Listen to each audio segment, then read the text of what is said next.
This is Kenya News Update today. What if I told you a murder investigation could collapse with 18 witnesses? But here's the twist. This isn't a local crime story. It's a global power shift happening right now. Coming up, you'll discover why two nations are suddenly best friends after a public assassination scandal, and how the actions of the Trump administration in Washington are forcing the entire world to pick new sides. Meet Prime Minister Mark Carney of Canada. On March 2, 2026, he walked into a meeting with India's Prime Minister Narendra Modi in New Delhi. This was their first major sit-down since 2023, when a Sikh activist named Hardeep Singh Nijjar was assassinated in Canada.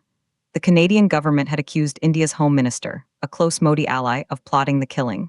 Diplomats were expelled, trust was shattered. For 3 years, it was a deep freeze, but here's what nobody's talking about. They need each other now more than ever, and the reason is sitting in the White House. The inciting incident wasn't just the murder, it was a seismic shift in global power. As US and Israeli strikes on Iran escalated, the world watched a volatile America under President Trump. Evan Feigenbaum from the Carnegie Endowment for International Peace put it bluntly. He said the United States is, quote, extremely volatile, not particularly predictable, and frankly, destabilizing. So Canada and India are doing the unthinkable. They're putting a potential state-sponsored murder investigation on the back burner to talk business. But here's the part that will blow your mind. During that meeting, they promised to expand trade to 70 billion Canadian dollars. That's 51 billion US dollars by 2030. They committed to a full economic pact by the end of this year. And they signed a 2.6 billion Canadian dollar deal for uranium supply.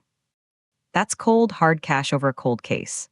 The bitterness of the Nijjar case lingers, but officials say it can be overlooked if Carney's own cabinet doesn't bring it up. Think about that. A suspected international killing, overlooked for a trade deal. This isn't a clean slate. Experts call it a meaningful thaw. The single biggest political constraint on their relationship is still that unsolved murder. One meeting going well doesn't make it fade. But here's the twist that changes everything. This isn't really about Canada and India. It's a reaction to volatility from the United States. Germany's chancellor recently visited China. Canada's prime minister visits India. The world is hedging its bets because trust in American leadership is faltering under the Trump administration. Some say this is pragmatic diplomacy, building new alliances beyond unpredictable U.S. Others say it's a dangerous precedent, letting alleged state-sponsored violence be buried by commerce. But if they didn't reset ties, who would they turn to? The implications are massive. This is how new world orders are born, not with declarations of war, but with handshakes over uranium deals while a murder investigation gathers dust. It's a calculated gamble. Trade and security today, justice maybe never. Do you think nations should put business before justice when global stability is on the line? Drop your take in the comments. Subscribe to Kenya News Update today for more on the forces reshaping our world.